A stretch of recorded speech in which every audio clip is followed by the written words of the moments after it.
Olá, o programa 40 Minutos está no ar.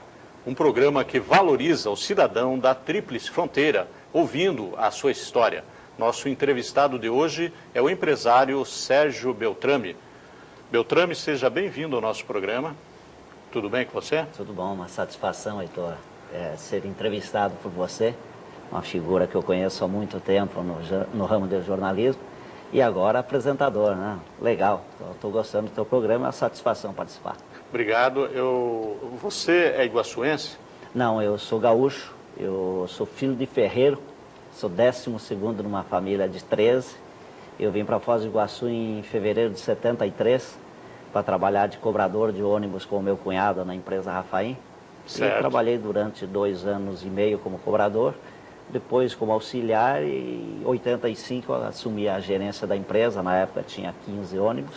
Sim. E a gente conseguiu, acreditando em Foz, valorizando os profissionais e prestando um bom serviço, que sempre foi uma das marcas minhas, nós conseguimos fazer com que a empresa hoje tivesse 70 ônibus. Sim. E prestasse um bom serviço à população. Existe uma informação que você, de cobrador, você entrou para a família. Isso é verídico? Não, na verdade, o Albino Rafaim, que era um dos donos, era Albino e Arthur Rafaim. Sim. Ele me trouxe para mim trabalhar de cobrador e morar com ele. Eu vim como se fosse o meu segundo pai. Uhum. E em função disso é e pela minha competência, é que eu galguei espaço dentro da empresa, cheguei à gerência e sempre todo mundo dizia: o Sérgio Beltrame é o dono da empresa. Porque na verdade Sim. quem mandava e desmandava e representava a empresa era eu. Mas eu sempre fui funcionário e depois de mais de 32 anos, em dezembro desse ano, eu não faço mais parte do quadro da empresa de ônibus. Você saiu por quê? Eu me envolvi na prefeitura, fiquei de cabeça 2 anos e pouco dentro da prefeitura e larguei a empresa. E é normal que aconteça isso. No meu retorno à empresa, eu fui demitido. Foi demitido? Fui demitido, meu sobrinho que ficou no meu lugar, foi ocupando espaço e, segundo, aí eu não posso duvidar que a empresa atravessa dificuldades.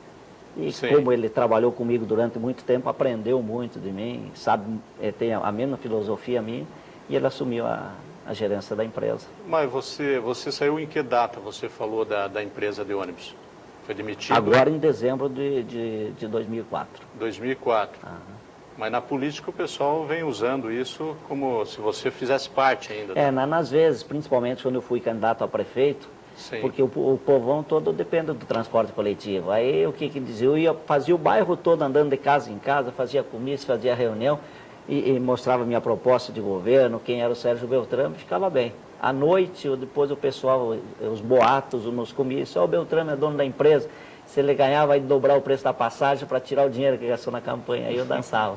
Eu era um fardo pesado que eu tinha, mas eu nunca fui dono da empresa. Gostaria sim de ser dono, com certeza absoluta, mas Sim. não sou dono. Mas hoje você é empresário do ramo de esportes, você tem uma academia.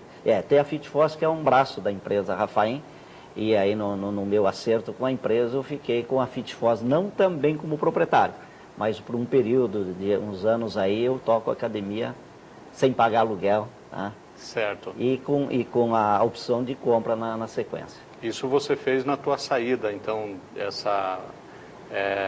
você desmanchou uma sociedade e entrou em outra. Não, eu não desmanchei, não. Eu saí de uma empresa e como parte do pagamento dos meus direitos, a FitForce entrou aí por um período, uns anos aí, eu usufruo da academia sem pagar. Isso é uma novidade, inclusive, para o cidadão aqui que sempre teve você como proprietário dos meios de transporte. É verdade, porque eu sempre, em tudo, nas greves, nos momentos bons, nos momentos ruins, sempre era a minha cara que ia para bater, porque eu realmente, eu era o gerente, então eu tinha que fazer isso mesmo. Sim. E a academia, ela dá lucro? Olha, a academia, se a empresa na época que montou a academia tivesse pego e dado um presente para a primeira pessoa que passasse na frente da empresa, tivesse dado um presente de $500 mil, teria feito o melhor negócio da vida. Por quê? Foi um investimento muito alto. A academia teve um investimento altíssimo na época. E, infelizmente, quando nós fizemos uma pesquisa de mercado, foi apontava para uma necessidade de uma academia de grande porte em Foz, que comportava até 2.500 alunos, e era isso que a gente esperava. Vocês fizeram uma pesquisa e apontava isso? E apontava isso. O Oeste Paraná Clube tinha quase 1.000 alunos. Só que casou a inauguração da academia com o plano real. Sumiu o dinheiro da praça, sumiu a especulação.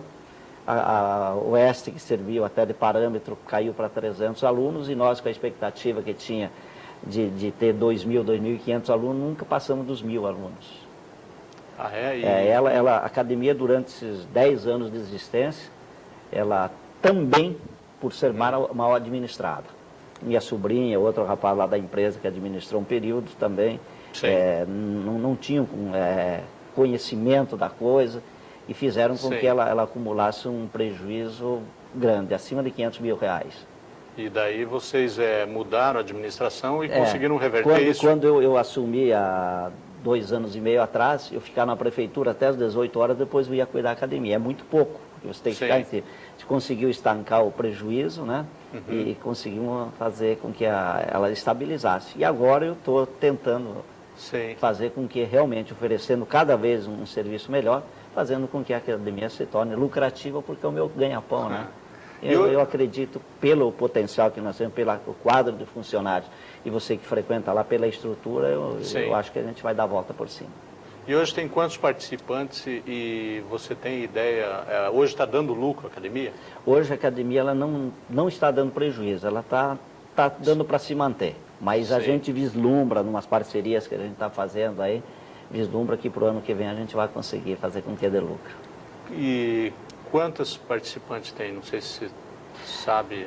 Não vejo bem, nós temos um programa Viver Melhor, que iniciou com a terceira idade via Unimed. É um programa que tem um potencial muito grande. Nós temos cerca de 180 pessoas que pagam um valor de R$50, bem abaixo do valor que é da academia. Nós temos um convênio com a Guarda Municipal, que também paga, o valor é bem abaixo do coisa. Eu tenho em torno de 850 alunos hoje que pagam realmente o preço, mais esses que eu citei. Sim. Então ela não tá dando lucro, mas não está sendo deficitária. Não está sendo. Está dando para revisar os equipamentos, comprar alguns equipamentos melhor, trocar, fazer reforma, Sim. Vocês têm planos de investimento a curto prazo? O terreno, a academia tem quase, incluindo a quadra de esporte e estacionamento, tem mais de 5.000 metros quadrados de área construída. E atrás é um terreno de 22 mil metros. Se realmente eu conseguir nesse período, e eu espero fazer com que realmente ela se torne aquilo que a gente sonhou há 10 anos atrás, tem para fazer pista de cup, fazer piscina externa, para fazer salão de festa para eventos, a gente tem projeto realmente de fazer uma coisa diferente lá, fazer crescer. Sim. Beltrame, você já foi candidato a vereador 2 vezes. Certo. Chegou a ser vereador. Eu fui candidato em 88, jamais tinha sonhado ser candidato a vereador. Fui candidato e, para mim, até surpresa, fui o terceiro mais votado. Aí eu fui em 88, em 90, o Álvaro Nilma, pelo meu destaque como vereador, ele convidou que eu assumisse a Secretaria de Governo. Então criou a Secretaria de Governo e, graças a Deus, eu consegui me destacar, embora sendo jovem, eu tive um destaque como secretário de Governo e acabei saindo candidato a prefeito em 92. Naquela época o Dobrandino, a gente sabia que era imbatível, nós tínhamos consciência de que era praticamente impossível uma vitória, mas eu aceitei o desafio e fui candidato. Na época o Dobrandino fez mais de 40 mil votos, se não me engano, e eu fui o segundo mais votado com 18. O Paulo, na época, também foi candidato que fez 5, 6 mil votos. Sim. Mas eu encarei, né? Você foi o segundo mais votado com quantos mil votos? 18 mil votos. 18 ou 19 mil votos, não me lembro bem na época. Sim. Mas nós vamos continuar falando sobre isso daqui a pouco, porque agora nós vamos para o intervalo comercial. O programa 40 Minutos está de volta hoje entrevistando o empresário e político Sérgio Beltrame. Beltrame, você foi candidato a prefeito, que nem você estava falando, você perdeu na primeira, foi o segundo mais votado em 88, é isso? Em 88? Exato. Você chegou a ser candidato a prefeito novamente. O que aconteceu? Parece que aconteceu algumas coisas meio estranhas nessa última candidatura. Até antes de eu ser candidato a prefeito novamente, eu acabei sendo candidato a deputado federal. Sim. Veio o Álvaro Dias para Foz do Iguaçu e numa reunião de 4 horas me convencendo que eu deveria sair candidato a deputado federal, porque o PSDB não tinha candidato aqui na região, dizendo que me acompanharia em todos os municípios da região, pedindo que os diretórios do PSDB votassem em mim. O Daijó, uma reunião de 6 horas na casa dele, me convencendo, dizendo que ia abrir a prefeitura, porque eu não era do partido dele. Isso em 97. Para que eu fosse candidato a deputado federal, que ia abrir as portas da prefeitura, que a máquina ia me ajudar. E eu acabei saindo candidato a deputado federal. E quando eu saí essas vezes, foi eu, Sérgio Beltrame, a empresa Rafael e os amigos. E o Álvaro Dias, até agora estou esperando que ele venha para andar comigo aí na região. O Daijó, em momento algum, fez alguma reunião comigo na prefeitura, ou permitiu que eu fizesse uso da máquina, ou permitiu que eu entrasse na prefeitura falar com os funcionários. E eu, para não fazer feio, na época, peguei sola de sapato. Olha, todos os cantos da cidade de Foz do Iguaçu, que você imagina, 5 horas da manhã eu ia para o ponto de ônibus, ficava até às 7, 7h30, 8 horas, aí depois embarcava no ônibus, vinha para o centro da cidade com o ônibus do Porto Meira, da Vila C, das Três Lagoas, depois eu pegava o ônibus, ia para o outro lado, ficava no bairro até anoitecer, depois ia para o comício. Eu acabei fazendo em Foz do Iguaçu 29.900 votos, e o Sames, que na época foi deputado federal e faltou 1.000 e poucos votos para se eleger, fez 22 mil votos em Foz do Iguaçu. Surpreendente, né? Foi uma votação expressiva que ninguém sonhava isso. A CIF apresentou 8 dias antes uma pesquisa onde colocava o Sames com 40 e pouco e eu com 18. E você precisava quantos votos para ser eleito? Aí veio outra coisa ruim que o seu Álvaro Dias me aplicou, né? Dizendo que o PSDB teria chapa completa, o PSDB teve 12 candidatos a deputado federal. Eu acabei ficando o segundo suplente. Só que precisava 70 mil votos e eu fiz no total 38 mil votos, porque eu não fiz campanha fora de Foz. Você só fez aqui, né? Então, se tivesse uma chapa completa, eu tinha todas as possibilidades de ter sido eleito. Mas, na verdade, com 12, o PSDB acabou fazendo 3. Faltou apoio lá fora, então. Faltou apoio lá fora. Se tivesse outros candidatos em outras regiões, a legenda seria menor, né? Aí depois chegamos à candidatura a prefeito, né? Prefeito que também você tinha ampla possibilidade de ganhar aqui em Foz do Iguaçu. Olha, até uns dias antes das eleições, o Espada estava bem acima, depois vinha o Sames e eu aí empatando, e o Paulo fica bem mais abaixo, e o Daijó, todo mundo sabia que se puxaria a rabeira.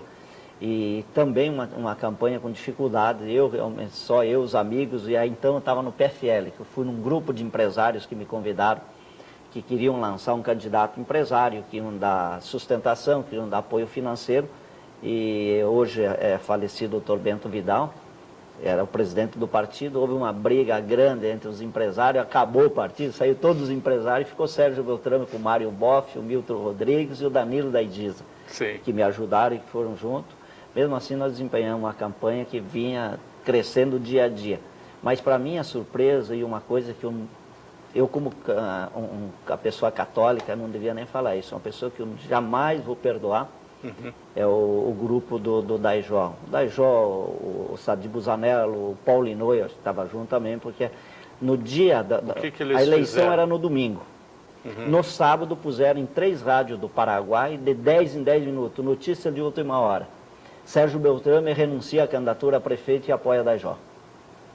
É a mesma coisa que você pegar um travesseiro cheio de pena, com vento forte, você abrir depois de catar as penas. Mas isso foi comprovado? Foi comprovado, tanto é que o vice do Daijó, eu abri um processo posteriormente, testemunha ao meu favor, dizendo que ele foi surpreendido por uma ligação e ele até então ele achou que era verdade, que realmente eu tinha desistido.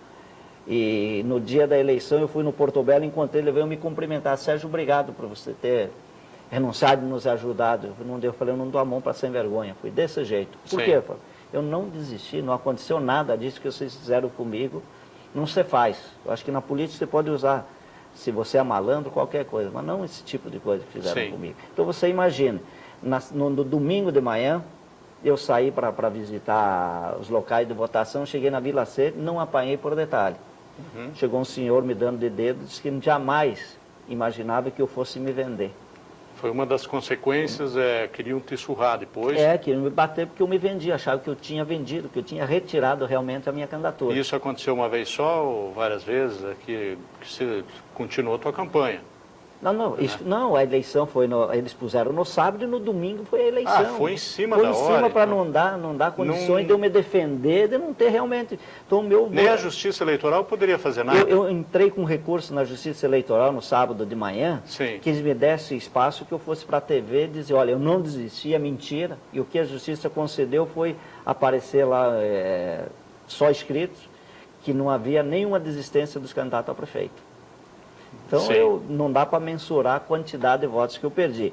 Sim. Até abusando um pouco, na segunda-feira eu fui num jantar e o Sames estava junto comigo. E chegou um rapaz e falou, Sames, eu não votei em você. Mesmo o Beltrame tendo desistido da candidatura a prefeito, eu votei nele porque o nome dele aparecia na urna e eu votei porque eu confiava nele, mesmo ele não tendo sido. Então, até hoje tem pessoas achando que realmente eu desisti. Certo, eu só quero fazer um adendo que as pessoas que o Beltrame citou aqui, elas terão todo o direito de vir aqui, inclusive fazer sua defesa e falar sobre esse acontecimento. Isso até porque a lei de imprensa permite. Com certeza absoluta, e se eu estiver falando besteira, que me processe. Certo. Porque eu tenho, houve testemunho, a Polícia Federal até que abriu. Você tem documentação para comprovar? Tem testemunhas, tem tudo. Ocorreu aí na época que foi para o veredito final, foi para a Justiça Eleitoral, o juiz entrou o Daijó e o Sadi Busanello. O Sadi Busanello era o coordenador e o Daijó como candidato a prefeito, e o juiz propôs um pagamento de cesta básica, alguma coisa assim, da pena, e morreu por aí. Ficou por ali mesmo? Ficou por ali mesmo. Eu fui até aconselhado e procurado até por advogado para que eu entrasse realmente com uma ação indenizatória, porque você tem gasto numa campanha. Claro. Mas você resolveu deixar para lá? Eu resolvi deixar por isso, assim como eu fiz na época que eu era vereador e o Daijó era prefeito, e o Adilson Rabelo, antes de deixar de ser vereador, ele alterou a lei orgânica do município, dizendo que a presidência da Câmara seria eleita de ano em ano. Certo. Aí o Hermes Vettorello se elegeu com o meu voto, se elegeu presidente da Câmara, certo. E eu concorri contra ele. O Daijó chamou um por um dos vereadores, com a máquina toda, e eu ganhei a presidência da Câmara. Aí o Adilson Rabelo e outros vereadores entraram na Justiça, e a Justiça concedeu que eles deviam anular a mudança que eles tinham feito na lei orgânica. E eu acabei deixando de ser presidente da Câmara também, por uma coisa que o Vettorello tinha assumido comigo, que jamais iria romper o acordo, que eu seria candidato e se eu ganhasse iria cumprir. E você sabe o porquê que fizeram ganância, medo da minha postura como vereador. Eu até então estava abrindo uma CPI no negócio do lixo, que o lixo era gasto em torno de R$700 mil mês, e o Adilson era secretário de Meio Ambiente, que cuidava da coleta do lixo. Surpreendentemente passou por R$1.300.000 os gastos por causa da coleta de poda de grama, poda de árvore, aquela coisa. Eu estava com uma CPI para isso, então imagina uma CPI em cima de um aumento exorbitante. O cara, presidente da Câmara, eu acho que pensaram que o bicho ia pegar. Certo. E daí fizeram essa. Então é outra decepção grande que eu tive na política, que entristece e dá vontade de você, como eu tinha optado mesmo, de desistir, nunca mais me envolver em política. Mas fui convencido pelo Sames para assumir uma secretaria de governo, né? Sim. No mandato são decepções que acontecem na história política, na vida da gente, que realmente, que nem você falou, às vezes dá vontade de largar tudo e não voltar mais. Mas nós vamos agora para o intervalo comercial e voltaremos daqui a pouco com o terceiro e último bloco. O programa 40 Minutos está de volta agora com o seu terceiro e último bloco, hoje entrevistando o empresário Sérgio Beltrame. Sérgio Beltrame, a história registra que durante essa tua jornada política você chegou a acumular três secretarias. Você chegou a acumular também ganhos, salários? Na verdade, eu acabei ingressando no PMDB, no partido onde eu iniciei minha carreira política, e diga-se de passagem, uma coisa que eu não gostava de abordar, de falar, que era deselegante, eu era funcionário da empresa. Quando o Álvaro União era prefeito e rompeu com o grupo do PMDB, eu fui aconselhado pela empresa que eu deveria mudar de partido e acompanhar o Álvaro União, que era interessante para a empresa. Então, por isso, houve a Certo. minha mudança, embora eu tenha o maior preço e adoro o Álvaro Neumann. Considero ele um super prefeito, mas na época foi em função da empresa que eu acabei saindo do PMDB. Aí eu retornei no PMDB e depois de um período de filiação, o Cláudio Horatti ia ser candidato a deputado federal e tinha que se desvincular da secretaria. O Sami me convidou e eu acabei assumindo a secretaria de governo e creio que por eu ter feito um bom trabalho, o Sami juntou a Secretaria da Criança e a Secretaria de Ação Social, tornando uma super secretaria. E, embora tivesse pessoas qualificadas na cidade, até no quadro de secretário, ele pediu que eu assumisse essas secretarias por um período aí de 60 a 90 dias, que tinha mais de 700 funcionários, cuidava de todas as creches, de todos os programas sociais de Foz do Iguaçu, além de eu cuidar da parte política como secretário de governo, que eu acumulasse por 90 dias. E acabou ficando 90, 120 e acabou dando um ano e meio até terminar o mandato dele.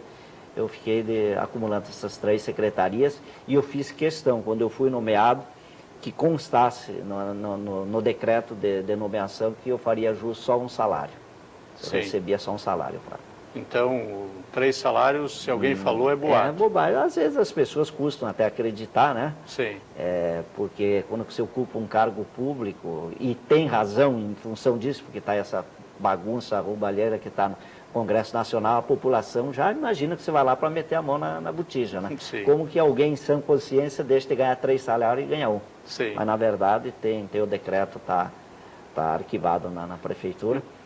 E eu fui mais além, eu procurei, além de fazer com que as secretarias andassem bem, a gente conseguisse dar um atendimento melhor às crianças, os programas sociais, eu consegui dar uma dinâmica empresarial.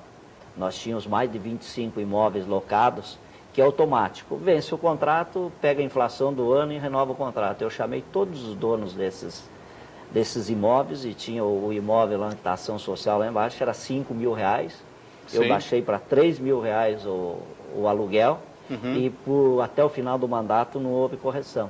E outros imóveis todos nós conseguimos fazer isso, por eu ter um bom relacionamento, por eles me conhecerem, o meu passado, a Receita Federal foi parceira nossa, nos ajudou muito. E eu fiz um relatório, até eu ia apresentar no final do mandato do SAMES, onde a minha passagem por esse acúmulo, 2 secretários a menos de salário, 3 diretores a menos, eu rendi, além do bom trabalho, ainda uma economia para os cofres públicos em torno de R$700.000. Eu só não pus na eleição porque nós tínhamos perdido a eleição, certo, e dava a impressão de demagogia minha colocar isso na imprensa, mas eu tinha a matéria toda preparada para mostrar uma prestação de conta para a população. Isso deve ser mostrado. Eu acho que atualmente, principalmente quando há tanta evasão de dinheiro, o político deve mostrar suas economias, o que está fazendo pela cidade. Isso acho que rende muita credibilidade, né? Agora você também chegou a trabalhar na área esportiva. Eu sempre fui um apaixonado por esporte. A Fitfoz saiu de uma ideia minha porque eu gosto de esporte.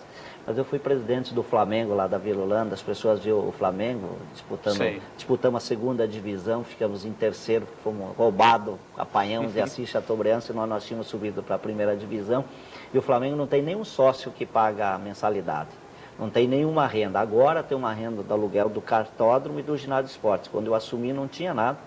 E nós conseguimos, eu fui presidente durante 3 mandatos, nós conseguimos fazer o campo novo, o alambrado novo, construímos um ginásio de esportes, em parceria com o município, eu fiz a doação de uma parte do terreno do Flamengo, e na contrapartida a prefeitura fez a arquibancada, que era um projeto, diga-se de passagem, e dá mérito ao Djalma Pastorello, que brigou muito para isso, e não foi completado. O terreno ainda ficou sobrando para fazer uma creche e um posto de saúde.